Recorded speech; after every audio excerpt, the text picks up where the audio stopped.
Thank you for coming. We know that you guys are all incredibly busy, but we so appreciate you guys making time to join us here at our third of our speaker series. This is really important for us and something that we are happy to do. It's a pilot for us this year, and I've already been approached by folks today saying to please do it again, and I think we will. This is our effort to make sure that we're doing what we can to really help to build the capacity of our partners, which are you. We cannot do the work alone. We don't pretend to do the work alone. We don't pretend to know the answers of how to get this work done. We need you to do that. And so part of our desire is to make you as effective as we can, make us as effective as we can. And we hope you're getting that out of this speaker series. What we tried to do in this series is really focus on some of the core things that we think are essential in today's kind of changing world and definitely in the changing nature of philanthropy. And so you've seen us talk a lot about what we're calling the building blocks, which are just those things that will allow you to really articulate your impact, to really build scale, and to really promote your sustainability, as we see that those are the critical things that we need. The other thing, and which is real pertinent to what we're doing today, is how do we tell our story in a way that's going to be compelling and really going to reach folks that need to hear it in today's day and age. So I know that you were all asked a question, and it was up on the screen, but the question was, what's most compelling about your organization that makes you want to make someone want to support it, either with their time or their dollars? And I think what we're finding is that traditionally the answer to that question really focuses on the terrific and essential services that you provide. And I think that's fine, but I think what we're hoping you get out of this series is that the answer needs to evolve into something a little bit different nowadays. And the answer needs to be specific around what are your services doing to change the trajectory of a community problem? Not just for that family, but for the community at large. Your answer needs to look at and be able to articulate that you're using best practices, that you're using practices that have been shown to work and have been shown to be cost effective. Your answer should also reflect that you are operating with a business model that really encourages you and helps you and supports you in achieving that mythical notion of impact and scale and sustainability. And then finally, I think your answer needs to show that, especially for you in the room, that you are the leader and your organization has a capacity to really make a difference in the world. And I think we say this because we believe, especially those that are interested in funding the nonprofit community, that they're really looking at funding inspiring people and inspiring organizations. They're looking for folks that are really going to change the world, be it their little corner or the world literally. And so part of what we hope you get out of today is how to begin telling that story. So I think, as I was thinking about what I was going to do today, I reflected on an article I read in the New York Times by Thomas Freeman. It was called How to Get a Job at Google. And I was looking at that article to see if there's any information I could share with my college-age children when they get out. I don't know that I found anything too pertinent, but there was something in that article that really struck me, and I wanted to share with you. So I wrote it so I don't mess it up. The interview was with the hiring director of Google, and he was asked, "How do you write a good resume?" And he responded. He said, "The key to writing a good resume is to frame your strengths as I accomplished X relative to Y by doing Z." And he went on to say that most people, when they submit their resumes to us, they'll say something like, "I wrote editorials for the New York Times." Period. And that's good. That's powerful. That's pretty impressive, right? But he said a better way to write that line in your resume would be that I had 50 op-eds published compared to the average of 6 op-eds by everyone else in the department. And I did that by providing deep research in these 3 areas that the newspaper cared about. And his point was that we don't rearrange our content so that it tells a story in a way that is compelling. So I think the point of the story is that that's what we're trying to do in this series, is we're not trying to tell you to do something different. We're trying to add something to your toolbox, but we're also trying to tell you that we need to look at how we're doing our work a little bit differently so that we can tell our story differently. Because if you can tell your story better, we can tell our story better, and we can bring in more money to the county or into the valley, which is our ultimate goal. So with that, we are thrilled to have Irene and Jen and Lance and our own Mara talking to you today about how to make a compelling story, and I hope you get some interesting information. We are, for those of you that are new to the foundation and have never heard me do that spiel, we're very excited that we've embarked on a new strategy for ourselves. Not really new, we've actually are trying to tell our story a little bit differently, and we put it all under the auspices of an economic opportunity lens. So be it our education work, our housing work, our job work, our work in building a thriving nonprofit, our work in supporting social entrepreneurs, it's all about how do we promote economic opportunity in the Valley. So we're really excited about that, and we're trying to do our part to tell our story in a little bit different way. But with that, I'm thrilled, and I'm going to turn it over to Jen, Executive Director of SV2, to get us started. Thanks.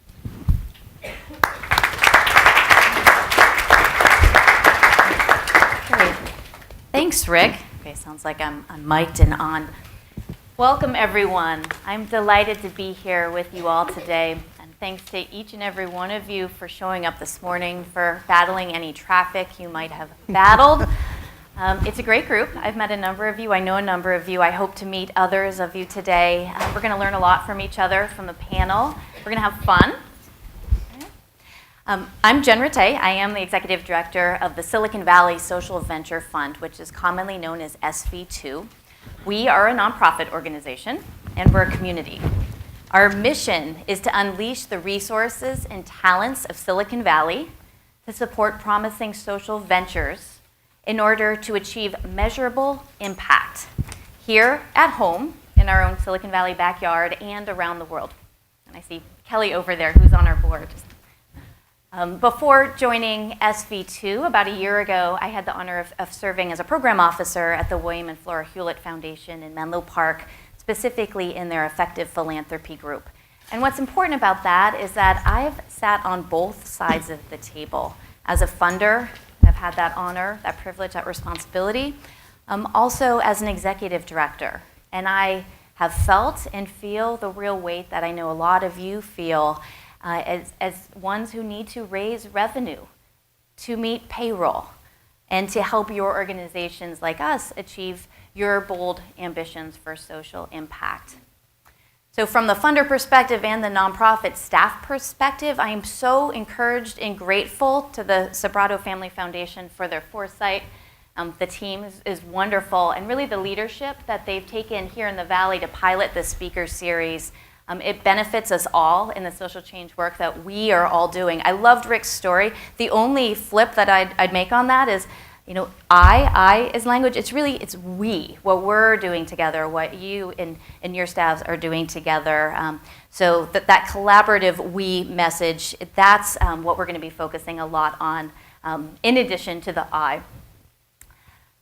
What we're going to do today, it's going to be fun. It's going to be highly interactive. I'm going to get you up out of your seats. You're going to talk to your neighbors at different points about the core topics we'll be discussing. We're also going to do some live text polling, and I'll be sure to leave significant time for you all to ask your questions of our esteemed and gifted panelists. And I'm going to ask them to come up here. Lance Fors, Marlo, and Irene Wong, come on up, and as they get settled up here, you all have a handout, I think, on your chair that has their bios.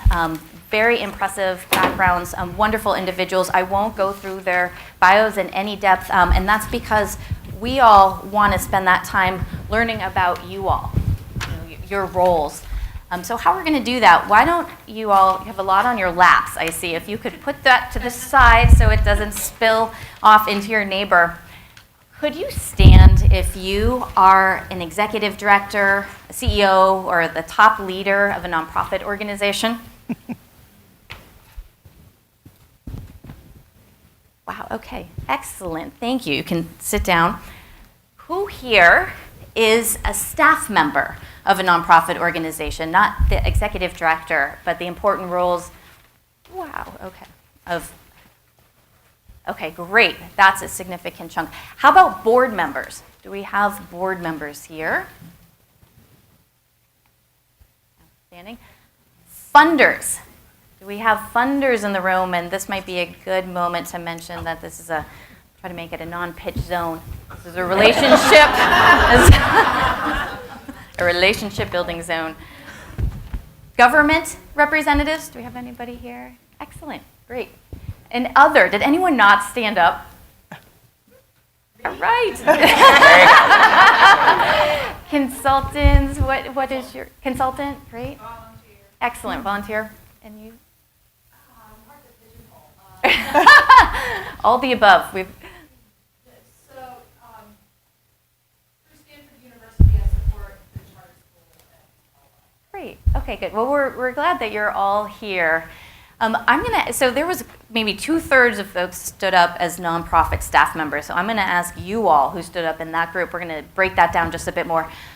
Who of you serve in a development function, an advancement role, fundraising role? Really, everybody should be, but if that's really core in your job, okay, that's a big chunk. How about the other folks who stood up as nonprofit staff members? Program folks? Okay, we've got some.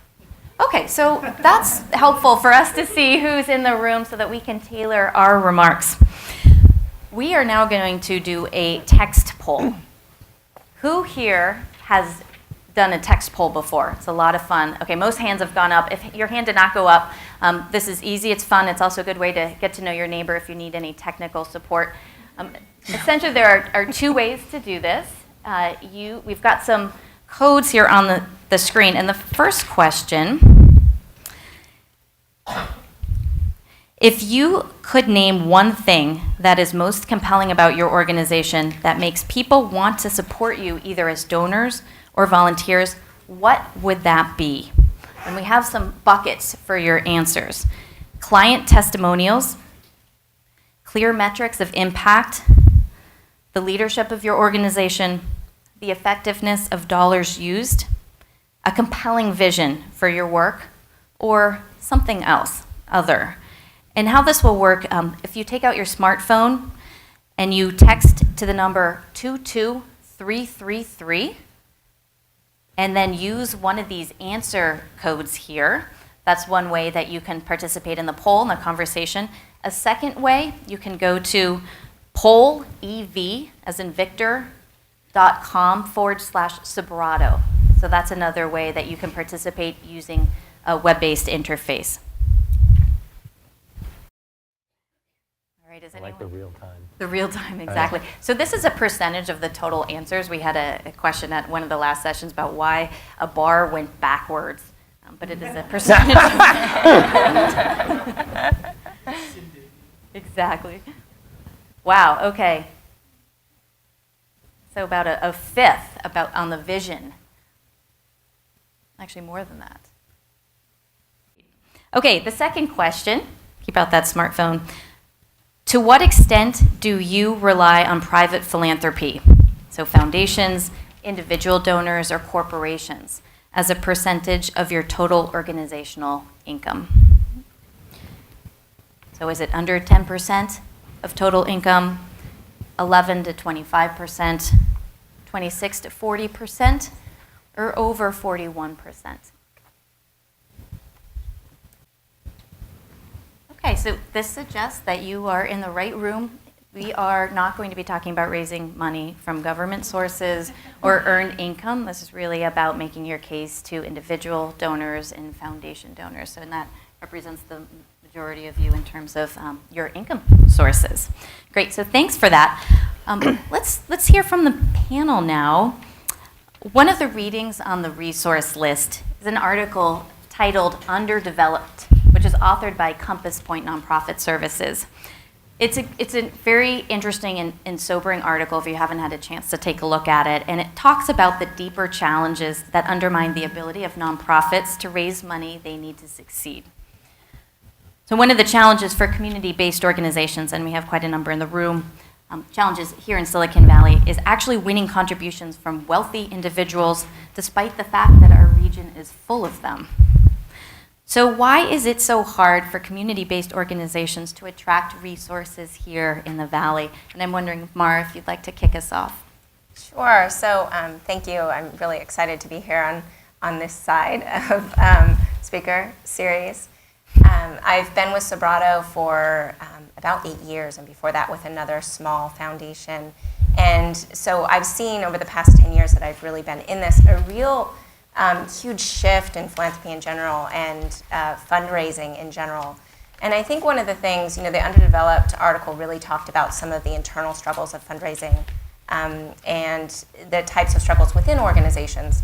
And I think from the outside, from a funder perspective, there are a couple of things. I think 10, 15 years ago, there was a lot of fundraising had to do with sort of the client testimonials and the real appeal, the emotional appeal. I still see a lot of those, the annual appeals, what it really deals with the client side and the emotional component of the work that you're trying to do, which is important and amazing, and it needs to be used definitely when you're looking at individual donors and smaller donors who are going to be really compelled by that message.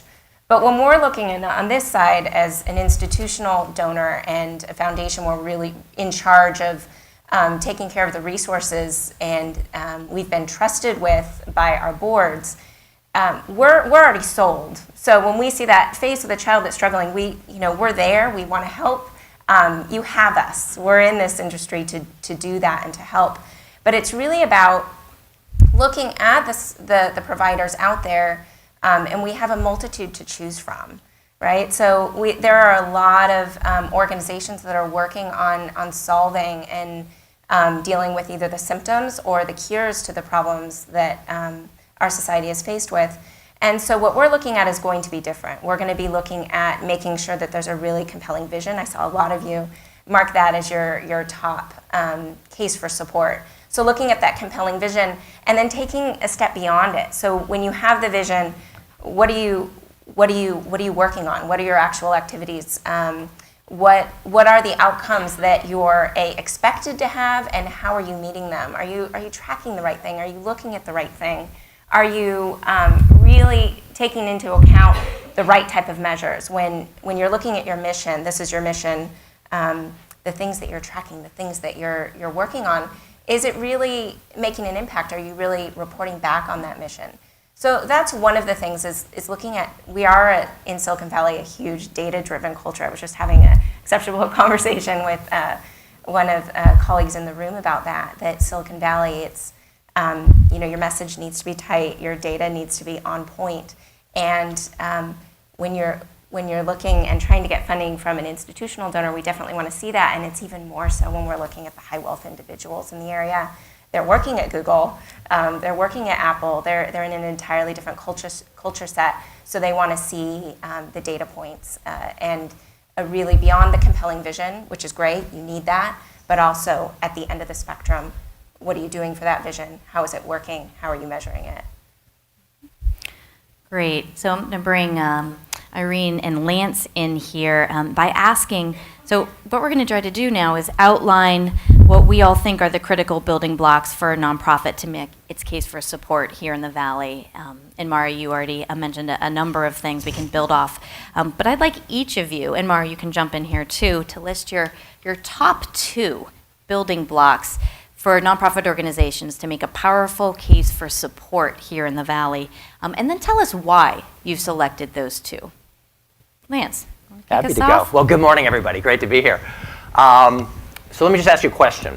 How many of you think these critical building blocks change when you go from small to medium to large nonprofit? How many of you think these critical issues change? Anybody? Just did a survey recently of large, medium, and small outperforming nonprofits, and they listed the 3 most critical things out of a big menu of a couple dozen, and it came back to sustainable business model, okay, and talent development. So those were the 2 most important things. And then on the other axis, we asked them, how much time do you spend on each of these 2 dozen things? So they spent the least amount of time on sustainable business model and talent development. So let's break that down. I mean, what do we mean by sustainable business model? And I want to talk a little bit about first from the revenue side, how we're bringing in money, and then from the expense side. But I think from the revenue side, it's the ability to think of not just today, but tomorrow. And how many of you read a book called Mindset by Carol Dweck from Stanford? So she talks about a fixed mindset and a growth mindset. And I think as we think about our revenue models, we really need a hyper-growth mindset, meaning that we're willing to be experimental and try stuff. So Bridgespan wrote a famous article a couple of years ago that looked at the 144 nonprofits in the last generation that got to a $50 million in income. Okay, and all of those experimented from their early days until they got close to 50 before they were able to find out what their secret sauce was. So that experimental mindset is really, really critical. And then on the expense side, I think we get a little bit, caught in our shorts about scale, right? We always need to get bigger. More is better. But I think we forget that it's more and better as opposed to just more or more and worse, right? So, these sound like really simple, but they're absolutely critical, right? This experimental mindset and this more and better are really kind of, in my opinion, the keys to a sustainable business model. And then as we think about it from the talent side, what I think is really important is we all have this ability when we take the time to deeply connect with people. So that you can go in and have coffee with somebody and you can know more about them than their spouse does by just listening and asking questions. And it's these deep connections that attract talent. And that's talent to your staff, talent to your board, and keeps talent on the volunteer side. So I can't overemphasize this deep connection and kind of this humility to be both a student when you need to be and a coach when you need to be, and to understand how you transition between those two. Great. How about you, Irene?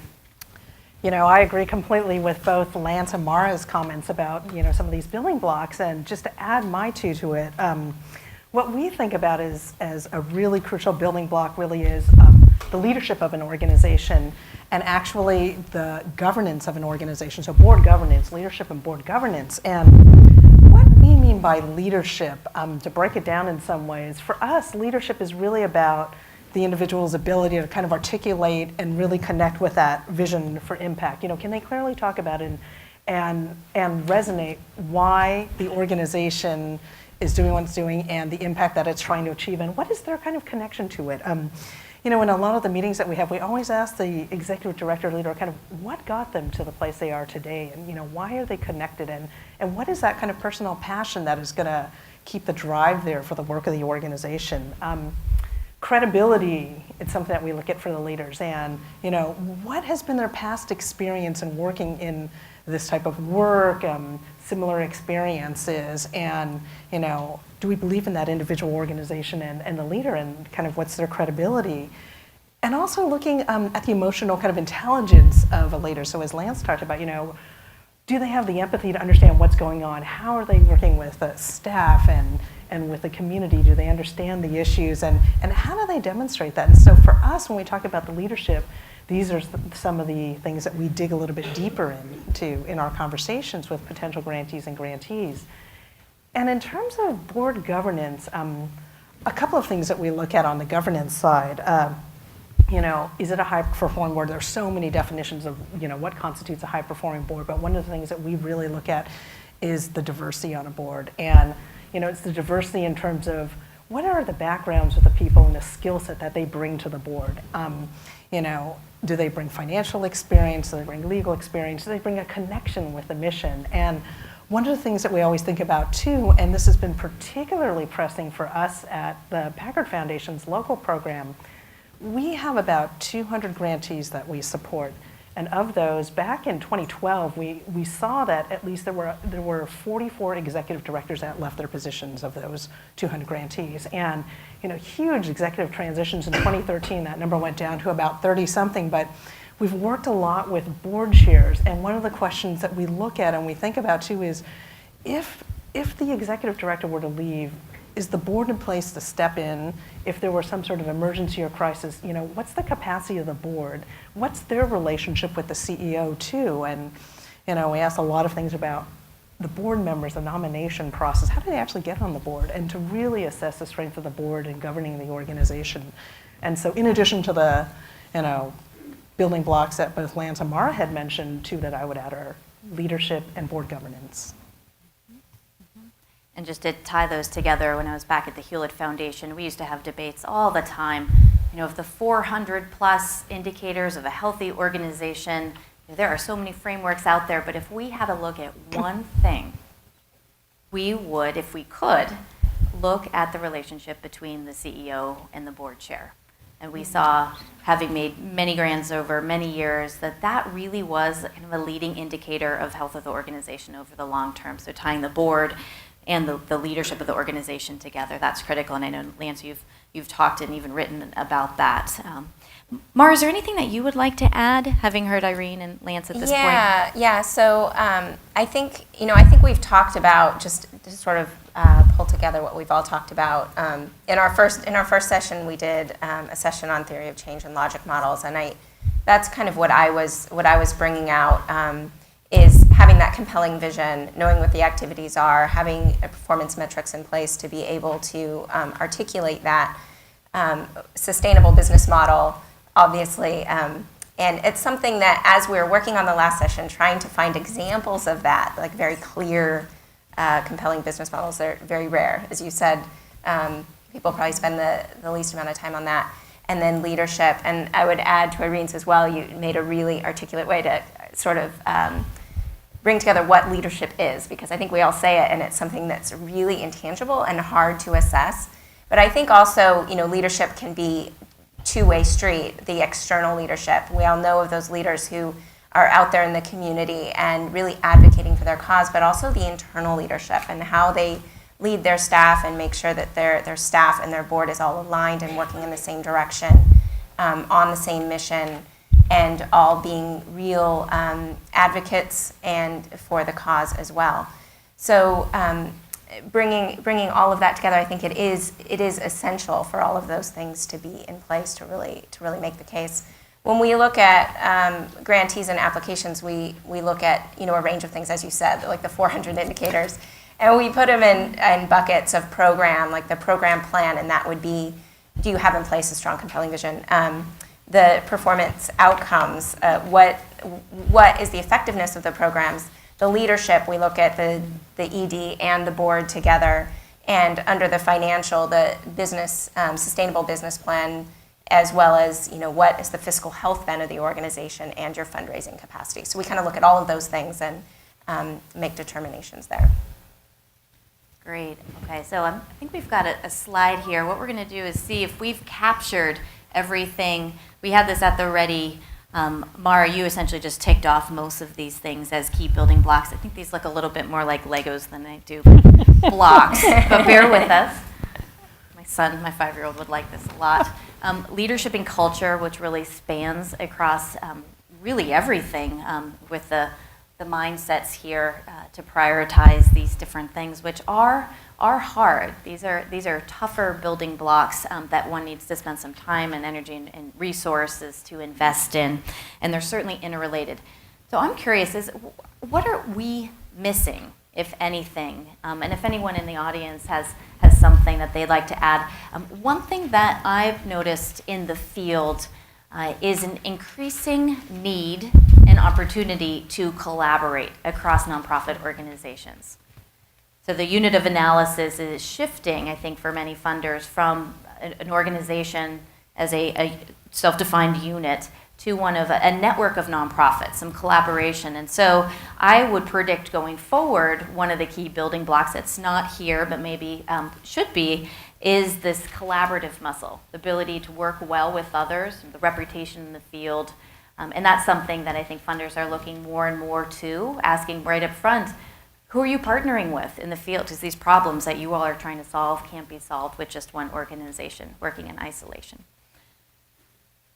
So is there anything else that comes to mind here, either from the audience or from the panelists, that is missing? I think we have a question. Yes, in the back. Sharing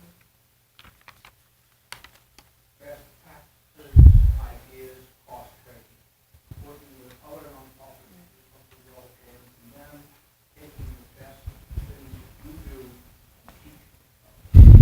Wonderful. Exactly. So along the bottom, we have the topics that we've had prior sessions on, and I encourage you, if you haven't gone to watch the videos, or if you weren't in attendance, that those are worth the time.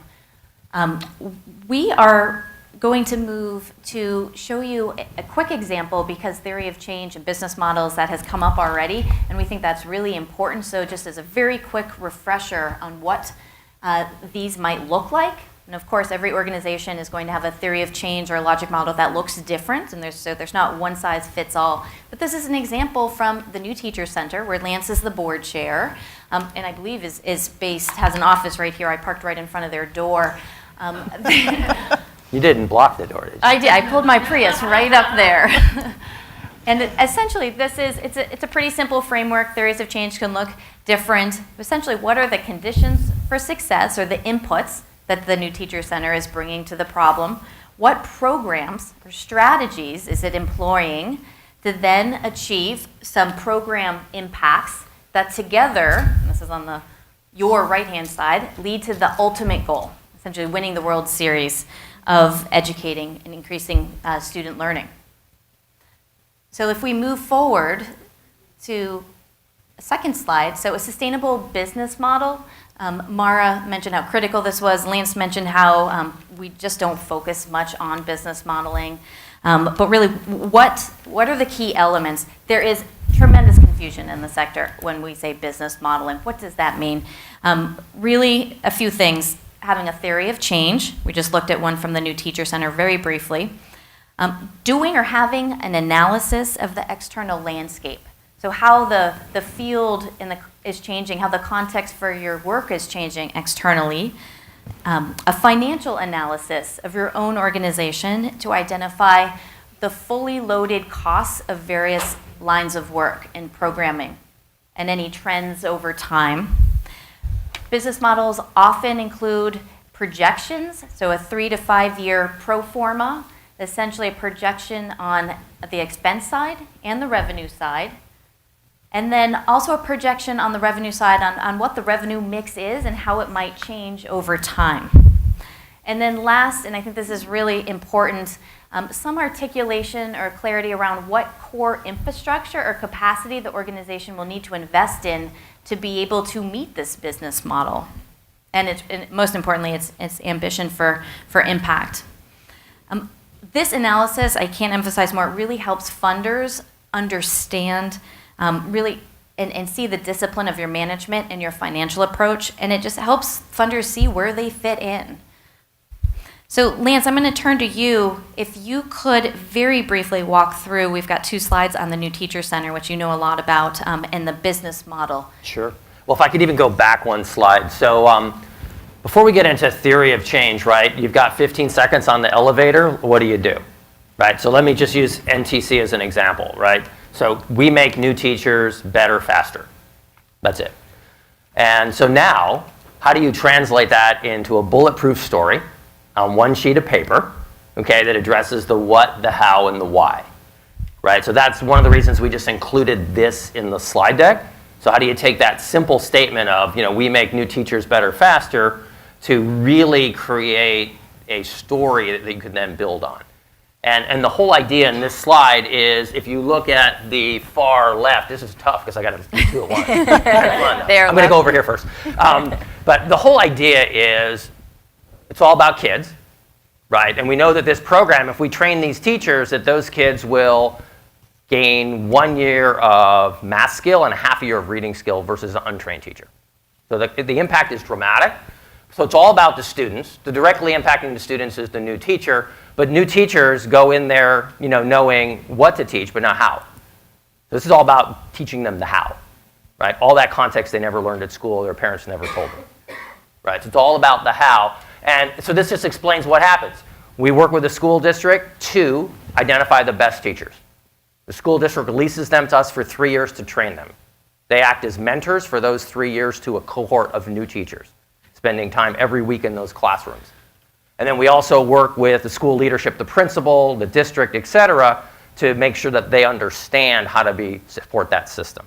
right? So it's a real simple idea of how do you help the students by making new teachers better by using the very best teachers to do it. And so you have a new teacher component, you have a mentor component, you have a principal component, and then you have kind of next generation programs and learnings that you implement. And you have certain conditions that are required for success on the left, which have to be inputs. And if you actually have those kind of inputs, like carefully selected mentors, really taking a holistic systemic approach, strong leaders, engaged stakeholders, et cetera, you practice this as a program model and you evaluate it. What you can look at on the outside are improved retention of teachers. 20% more teachers stay in their job 5 years, which is a dramatic increase to school districts. It actually almost pays for itself. You get those outcomes I talked about, a year in math and a half a year in reading, and that generates into that and test scores. So the whole idea is to take a simple elevator pitch and translate it on one sheet of paper that's graphically interesting and not too busy, okay, that is as bulletproof as possible. So that's all a theory of change really is at the end of the day. Well, this is like making wine, okay? So first you grow the grapes, okay? Then you ferment the grapes, maybe once, maybe twice. Then you stick it in a barrel for varying lengths of time until it feels right. So it's part art and part science. So this is now a 15-plus-year-old organization, which has evolved this. But I would say that you kind of had a good sense for what it is. So this is, I think, a goal to aspire to, is this level of simplicity with an underlying complex story.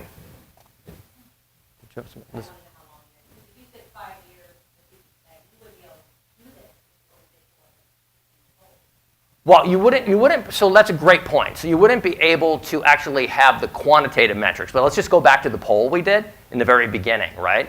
So, the most results were for the vision, right? So vision still drives stuff. And then the second most, which was half and half, was metrics, right? And part of that was qualitative, right? Like testimonials, and part of that was quantitative, right? So I still think that in the early days, you're selling the vision and you're selling the qualitative metrics, but you're also selling your ability to see more than one step down the road. How would this look if we were 3 years old? I think, so basically it only differ over here, right? So I mean, this would be the program, okay? This would be the conditions for success that we've learned in the first 1 or 2 years that are helpful. There may not be as many, but those are conditions for success. On this side, it would probably be more qualitative and less quantitative. Right? You certainly wouldn't have a randomized control trial yet, but you would have some metrics that you're collecting. So you'd have kind of mid-year and end-of-year things if you're related to anything to schools, data points. So that would be really the only difference. So when people started to drill down on the increase in N, whatever that is, increase in X, then you'd have that level of data. You'd have self-reported data, okay, and then you'd have the qualitative stuff. Lance, I'm going to jump in Sorry. here just in terms of Liz. You asked a great question. I don't know if everyone heard it. You probably got the gist of it. But what if you're a young organization? You're not 15 years old. You're a startup, and you don't have the systems in place, and you have a vision and real desire to change things. One thing that funders, at least the institutional ones that I'm familiar with, will look for short of this. This is something to work toward. It's very important, and I loved what Lance said about simmering on it. Best done with a glass of wine with your team. But is the evaluative mindset that a board of directors or an executive director comes to this work with. So if you could wave your magic wand and you could measure anything you want, recognizing it takes resource to do that, what would it be and what would it tell you? Or we're here in the Valley, as an individual, this culture of evaluation and leadership, what missteps have I taken in the past, not necessarily in this organization that I'm building, but that have taught me something, and I've course corrected. So those are the building blocks in a way of an early stage organization, a leader who can one, clarify a powerful vision, also be clear what would he or she measure if resources were not a constraint, and then also one who's kind of egoless, who's able to say, hey, we're going to try things, we're going to make mistakes, and I'm going to course correct along the way to get something like this and build this out over years with my board. So why don't we move forward to the business model? I already went through the key parts of a business model, but Lance, if you could just very briefly Sure. walk through Yeah, the new Teachers Center Just business model. quickly, 2 more slides. So I mean, now we've kind of got the story on one sheet of paper. And then the other thing in this case is who funds what, right? You're going to ask people for money, and what is their money going to go to? Well, in this particular model, making new teachers better faster, our customer is a school district. So we asked the school district to pay for the core costs. So that's earned contract revenue, which is the core costs of providing the program. Yet we raise philanthropy really for capacity building to build it better, right? Both deeper, better, and more. So back to the more and better concept. So we're trying to accelerate capacity building, impact research, right? So philanthropy goes towards that. So we're just very clear about what we're asking for money for. Okay, we're asking for money for more and better. Okay, we're not asking for money for the core program. And then just to tie that, if I can have the next slide, just to one last thought. And that is, I talked earlier about the sustainable business model and this experimental mindset of be willing to test stuff and be willing to try to increase the amount of earned income and decrease reliance on philanthropy.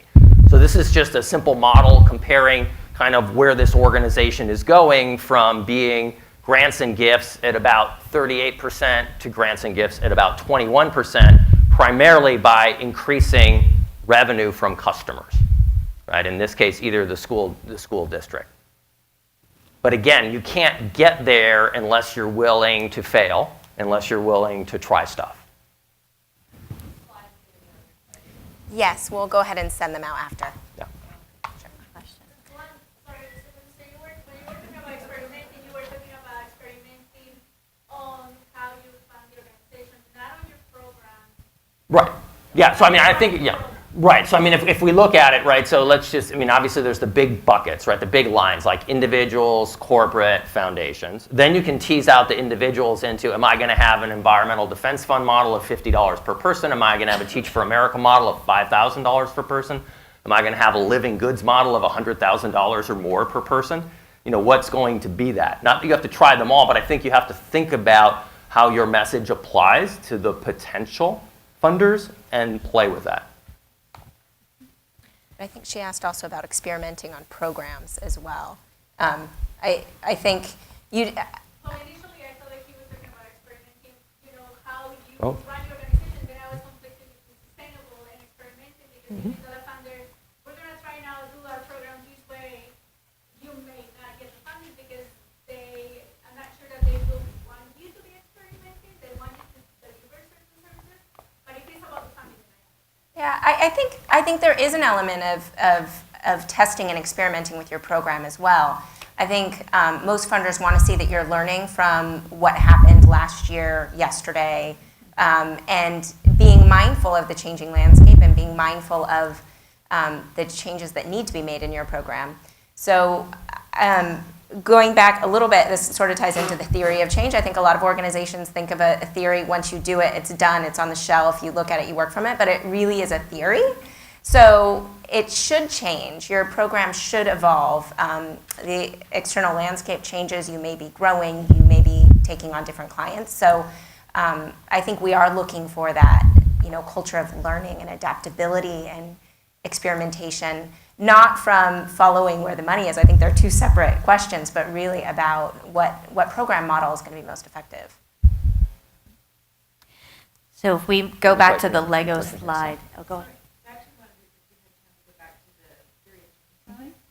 So why don't we hold that? I'm just going to push us forward if we have time. And actually, that'd be great for the Q&A as well. So I can't read your name tag from here, but you're right in front, so we'll remember that. In terms of the Lego building blocks here, I am curious, and maybe others in the room, about how the building blocks apply to making the case to both foundations and individuals, or how they might be different. Irene, would you like to jump in? I'm going to jump in and maybe I'll tackle some of the theory of change piece and maybe it'll bring us back there. But for me, I think the building blocks, for me, it really starts in some ways with having a really compelling theory of change, and that's kind of fundamental for us. And how it might differ for us from other foundations is, we're not necessarily looking for the nicely packaged one page that might take you 15 years to get, to such a great graphic and really understanding, but we're looking that you know the different components of the theory of change. What are the inputs that you have? What's the vision you're trying to achieve in the short term and the long term? What are some of the intermediate outcomes and outputs? But even if you don't have it all put together on a piece of paper and one nice graphic, do you understand what the cost of business is? What is the output? What are those resources that you have? And so for me, that theory of change is a really critical piece, but it's really the knowledge and the learnings within the theory of change, and do you understand that? And so while I call it a theory of change, it's more kind of the learning and understanding that fuels your work and lets you achieve your vision. Marlance, anything to add to that question? Yeah, I would reiterate that. I think the simplicity in the one pager that Lance articulated, I think that's the hardest thing to get to, is that very quick elevator pitch where you can, in a very concise manner, encapsulate all your program is, all your organization is. I think there's so much layered work behind that. In our general operating support application, which I know a lot of you are grantees and you've worked your way through it, what we ask for is those small bite-sized bullet pieces of information. And we know that there's layers and layers and layers of work beyond that in order to get to that small snippet of really compelling information, powerful information on a one-page sheet.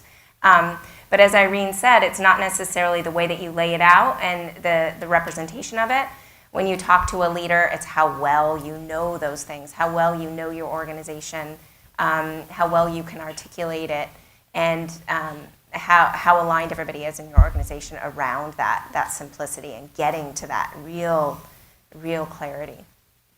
At the Hewlett Foundation, I totally agree with Mara, would often invite board members to come with the executive director, the development director. And one of the things that we were looking for, as I mentioned before, just the health of the relationship between a board member and the staff team. Is it one based on respect?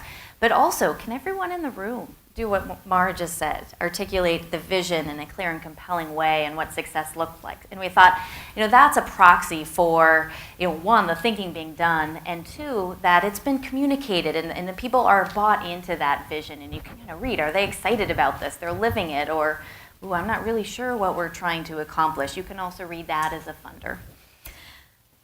So we've talked about some things to aspire to strive toward. We're going to shift the conversation now to mistakes, things to try to avoid, things we've seen. So I'm going to ask each of you if you would be willing to share maybe 2 to 3 things that you have seen individuals when they make some mistakes or they don't put their best foot forward. What were those and why were they problematic? And hopefully we can highlight some things that are some of the obvious ones, but also some less obvious ones that the folks here might not know about. Sure, I can start. The landmine question. After 9 years. After 9 years. And I've been in the privilege, I've been in multiple roles at foundations, so I was kind of the person that, took in your applications at the very first screen. What you don't know about that role is they can be your best friend because they will go and clean up any errors and make sure that you're represented really well to the program officer. And then I've been on the other side too, where I've seen sort of the scrubbed data. But I'll go for the higher level sort of possible mistakes. I think one of the things that I see quite often when I'm talking to people is sort of an eagerness of, what can I get funded? How can I get money from your foundation? And I think, it's such a deep relationship over time that you have to know a lot about the funder of what their aims and missions are and see where you align. It's not about finding a way to do what they want you to do to get funding. It's about finding that deep connection where it is a partnership. We have the resources, but really, you guys are the ones who are doing the work and have the resources to do the work and make the change. So it's about finding that core partnership. We don't want to give you money to do something that you wouldn't otherwise do. So Sam Cobbs was so eloquent about it at our last session about changing your business model to follow the money. Really, that's oftentimes going to end up costing you more money because you don't know about all the soft hidden costs you may be getting $100,000 to spend $150 on a new program. So I think finding a way to find the right funders and the right mix so that there's an even match, so that you're not overstretching to do something you wouldn't otherwise do that's not mission aligned, and making sure that you're not coming to a funder saying, okay, well I'll do this program, I'll do that, and shopping and really trying to sell them on something that maybe isn't really aligned to your organization.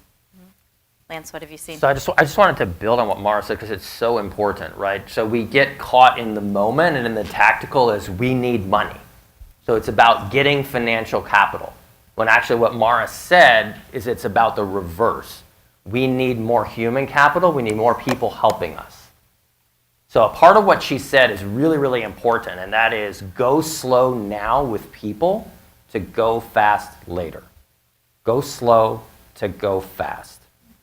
So it's all about building relationships. If you don't build the relationships, you'll always be in tactical mode, right? So go slow now to go fast later. And that we underestimate the ability of somebody that we get excited might only be able to write a check of a smaller amount that we had hoped, but they may be able to introduce us to people that can give us 10 or 100 times what we thought were possible from that first meeting. Right, so these are about lifelong relationships if you do this right. So if you haven't read it yet, please go read The Generosity Network by Jennifer McCrae and Jeff Walker, because that's really the fundamental theme of that, and a lot of tactical lessons for how to make that part of your life. Irene? I think I would punctuate and underscore what Mara said both at the beginning of the session to open us up, and now it's really about kind of the research that people don't do to really find the fit with the organization. And so many times, people feel that, gosh, we only have an hour and a half. Let me come with my shopping list of different ideas and different needs, instead of really thinking about kind of what the funder can do, how it fits in their scheme of funding opportunities, and then how it's a really good fit and a partnership between the two entities and organizations. And so I will say that oftentimes I find to myself that funders do not make it easy for people to do research and to understand what they want to achieve, what information is out there is sometimes limited. And so, speaking on behalf of somewhat of our field, I think it's a real challenge at times to find that information. But to the extent that you can do a little bit of research and really find the connection with a funder, rather than, a lot of times people come and they're always trying to demonstrate kind of the emotional appeal in some ways of why this work is important. And instead of kind of why this work is important, why is this work important to, XYZ funder? How does it fit in a constellation of what they're doing, what they're trying to achieve? And I'll just add a few things that are very tactical. So I think all gave great advice. We used to call it the kitchen sink approach. The 65-page application that's actually a lot easier to submit and write because you just throw everything in versus boiling it down to what matters most. Those of you who are big enough, you may have an external audit. We would often see at the Hewlett Foundation the auditors giving a qualified review. Essentially, it doesn't mean that something's wrong necessarily with the accounting, the financials, but if you have something you need to explain about the financials of your organization, put that right out there versus a funder sniffing around and going, "Ooh, why didn't you tell me that?" That's not a way to build these lifelong relationships. So I would just say, all of us have things in organizations that we learned. Put that right out there. It can help build relationships, actually. Jargon, acronyms, plain English is by far the best way to go. Because think about it, particularly with institutional funders, you need to almost give a program officer talking points so that they can sell your organization to the board of directors. So the more acronyms that they need to figure out, the better your talking points essentially to the board, whoever is ultimately the decision maker. That's really a gift. It's like running a long marathon and putting boulders in the way of somebody who's running with acronyms. No need to do it. And then lastly, just pulling back, thinking about the concept of the net grant. I don't know, you probably think about this naturally, but just to name it, the net grant is something when there are a number of different possible funding sources. And the probability of getting funding from varies across those funding sources. But the net grant, if you're, say there's a $10,000 grant opportunity that you're applying for, the net grant isn't $10,000 to your organization if you do the work and you get the grant. It's $10,000 minus the cost of your and your team's time to apply for that grant and to steward and report on that grant. So the soft costs that Mara mentioned are real, and we actually, it's so painful, but I actually pretty often see, this is a big mistake I think, almost negative grants for organizations where the cost of applying and reporting is bigger than the grant itself. So just that framework, as you're thinking about who to approach, just try to keep that net grant as high as possible. And funders also have a real responsibility to streamline their applications and their processes as much as possible so that they're aligned with the grant dollars going out the door. So with that, I'm going to give you all a question, and I am going to ask you to turn to a neighbor, introduce yourself, and the question is, and we'll give you about 4 to 5 minutes to discuss this with your partner. What do you think are your key areas of improvement for more effectively making the case to funders? It could be institutional funders or individual donors. Go.